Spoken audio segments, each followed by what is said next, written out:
उस सीमावर्ती जिले में कोई रचनात्मक कार्य और सेवा का कार्य स्पेशली होना चाहिए। इन सब बातों को ध्यान में रख करके पोखरण के पास में लोक देवता बाबा रामदेव जी का जो समाधि स्थल है, वहां पर हर वर्ष भाद्रपद मास में बड़ा मेला लगता है। उसी मेले के आयोजन में आने वाले जो श्रद्धालु हैं, उन सभी की आंखों की जांच हम कर पाए तो सौभाग्य हमको प्राप्त हो, इस नाते से, और बाद में उनको हम दवा और चश्मा निःशुल्क हाथों हाथ वहां पर उपलब्ध कराएं। और जो लोग भी सर्जरी के लिए आइडेंटिफाई होंगे, सभी रेफरल केस को जहाँ के वो रहने वाले हैं, बाद में फॉलोअप एक्शन में उन सब का हम निःशुल्क ऑपरेशन भी करवाएंगे। इन सब कल्पनाओं को लेकर के भी हम आयोजन कर रहे हैं। ये सारा आयोजन सक्षम संस्था जयपुर इसके द्वारा आयोजित होने वाला है। ये सक्षम पूरे देश भर का हमारा संगठन है। उसका स्वतंत्र पंजीयन जो राजस्थान का है, उसका नाम सक्षम संस्था जयपुर है। जो अखिल भारतीय संगठन है, उसका पूरा नाम समदृष्टि क्षमता विकास एवं अनुसंधान मंडल, शॉर्ट में हम उसको सक्षम बोलते हैं। ये हमारे जो संगठन है, दिव्यांग लोगों की सेवा के लिए बनाया हुआ संगठन। 20 जून 2008 को नागपुर में इस संगठन की शुरुआत हुई और सारे देश भर में 400 दिनों तक इसका काम है। और ये जो आई स्क्रीनिंग का काम है, वास्तव में पूरे देश में 1,25,00,000 लोग ऐसे हैं जो पूरी तरह से नहीं देख पाते या केवल आंशिक देख पाते, फुल ब्लाइंडनेस या लो विजन वाले। ऐसे सभी लोगों की संख्या और अधिक न बढ़े, तो इस ब्लाइंडनेस को हम कैसे कम कर सकते हैं, कैसे अवेयरनेस ला सकते हैं, इन्हीं सब बातों को ध्यान में लेकर के। और वास्तव में आपको आश्चर्य होगा कि भारत की कुल आबादी का 50 करोड़ लोगों को केवल चश्मा ही चाहिए। ऐसे सभी लोगों को ठीक समय पर यदि चश्मा मिल जाता है तो बहुत बड़ी मात्रा में अंधत्व निवारण में बड़ा योगदान हम कर सकते हैं। सरकार उसके लिए बहुत बड़ा प्रोग्राम भी चलाती है, सारे काम भी होते हैं। तो इन्हीं सब संवेदनशील बातों को ध्यान में लेकर के हमने ये आयोजन 2019 में जब प्रयागराज में अर्ध कुंभ का मेला लगा, उस समय पहली बार नेत्र कुंभ नाम से ये वहां पर इवेंट हुआ। और आप सबको जानकर सुखद आश्चर्य होगा कि एक 50 दिन तक वो शिविर वहां पर चला और उस शिविर में हमने 2,02,000 से अधिक लोगों की आंखों की जांच की और 1,55,000 लोगों को हमने निःशुल्क चश्मा उपलब्ध करवाया और 23,000 जो रेफरल केस थे उनका बाद में ऑपरेशन करवाया।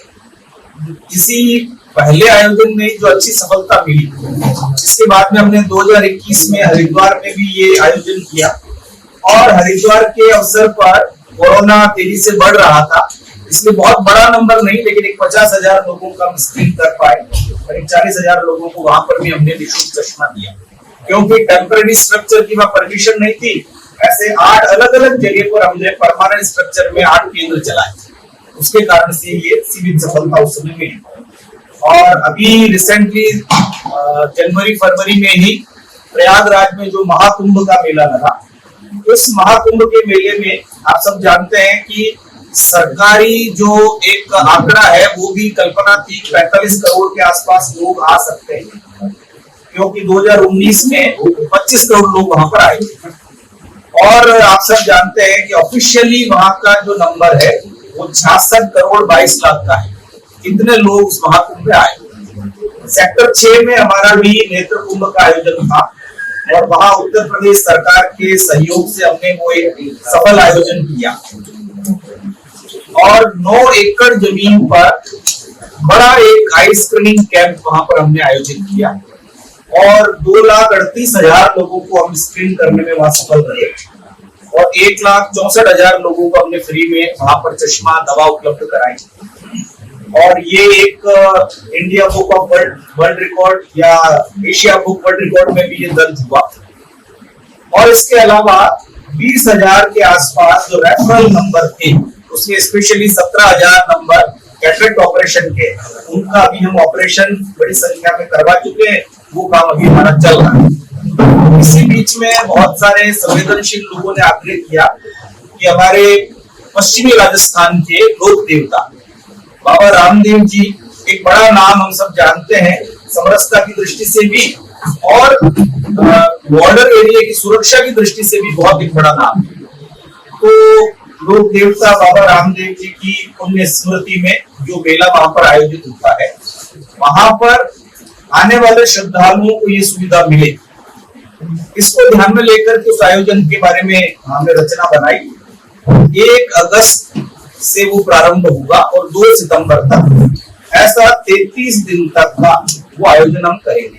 बाबा रामदेव जी ने भी 33 साल की उम्र में जीवित समाधि दी वहां पर, इसलिए हमने भी इस आयोजन को 33 दिन का वहां पर करने का विचार निश्चित किया है। और इस आयोजन में पूरे राजस्थान के अच्छे प्रसिद्ध डॉक्टर्स, ऑप्टोमेट्रिस्ट और भी बहुत सारे सेवाभावी लोग, एक 6 एकड़ जमीन पर यह आयोजन होगा। 30 बाई 60 मीटर के ऐसे 7 जर्मन हैंगर वहां पर हम लगाएंगे। पहला जर्मन हैंगर जो है वहां पर सेमिनार हॉल के रूप में रहेगा और सामान्य दिनों में वो वेटिंग एरिया के रूप में काम में लेंगे। दूसरा जर्मन हैंगर जहां पर ओपीडी ब्लॉक्स हमारे रहेंगे, उनके बारे में भी आपको जानकारी मिलेगी। और उस ओपीडी ब्लॉक्स के बाद में एक ऑपरेटर शॉप का पूरा हॉल रहेगा। इसके अतिरिक्त डॉक्टर्स और जो कार्यकर्ता वहां पर सेवा देने के लिए आएंगे, उन सबकी रहने की 3 जर्मन हैंगर में अलग अलग व्यवस्था रहेगी और 1 जर्मन हैंगर जो है उसमें भोजन करने की व्यवस्था रहेगी। ऐसे पूरा एक बड़ा आप सभी लोगों को मेरा निवेदन है कि वो कवर करने के लिए, देखने के लिए आप सब लोग जरूर आइए, क्योंकि नेत्र कुंभ का आयोजन जो अभी हमने प्रयागराज में किया, कोई भी व्यक्ति वहां पर आए, उन सबका कहना था इसको आकर देखे बिना हम कल्पना नहीं कर सकते इतना बड़ा आयोजन है क्या।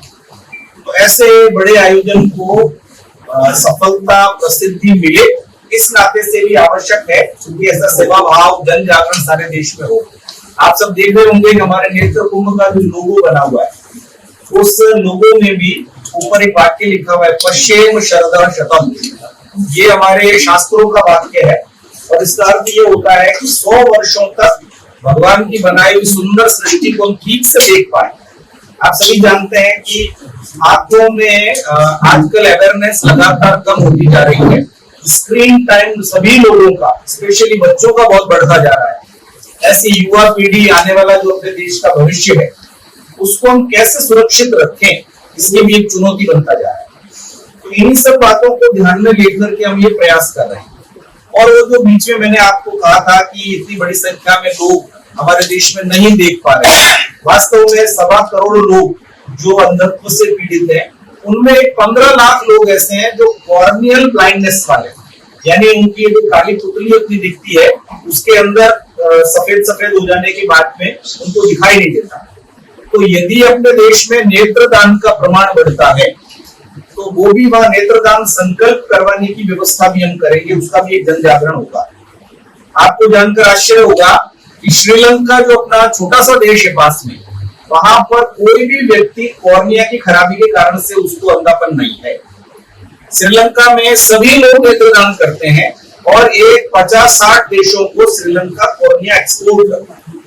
और हमारे देश में इतनी बड़ी जनसंख्या है, इतना श्रद्धा भाव है सारे देश में, इतना अध्यात्म है, फिर भी जागरूकता के अभाव के कारण से ऐसे सभी लोगों को मतलब नेत्रदान के बारे में अच्छा अवेयरनेस नहीं आती और इतनी बड़ी संख्या में लोग अंधत्व को प्राप्त हैं।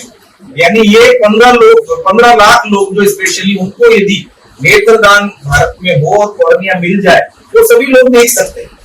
हमने केंद्र सरकार से ये भी आग्रह किया है कि नेत्र को राष्ट्रीय संपत्ति घोषित करना चाहिए। दूसरा, ऑर्गन डोनेशन के लिए जो कुछ नियम, कायदे, कानून बने हुए हैं उसमें आंख के लिए थोड़ा रिलैक्सेशन देना चाहिए, क्योंकि बाकी ऑर्गन की तरह आंख को ट्रीट नहीं करना चाहिए। कॉर्निया जस्ट लाइक एक टिश्यू जैसा है, उसको किडनी के बराबर नहीं माना जा सकता, क्योंकि उसमें ब्लड मिलना, वो मिलना, उसकी कोई आवश्यकता नहीं है। तो नेत्रदान का प्रमाण अपने इस देश में बढ़े, जन जागरूकता बढ़े, स्पेशली जो एक्सीडेंटल केस है, हॉस्पिटल में आकर डेथ हो जाती है, ऐसे सब लोगों के लिए कुछ कानून बन जाए कि उनका कॉर्निया डोनेशन किया जा सकता है। तो ऐसी कई सारी बातें हैं, इसको लेकर के भी एक जन जागरण नेत्र कुंभ के साथ साथ होगा। दूसरा, अपने शास्त्रों में एक वाक्य और है जो बोलते हैं सर्व इंद्रियाणाम नयनम प्रधानम, यानी सभी इंद्रियों में हमारे आंखें प्रधान है। यानी किसी के साथ भी इंटरेक्शन करते समय, बात करते समय यदि आंखों में थोड़ा भी डिफेक्ट है तो हमको तुरंत ध्यान में आता है।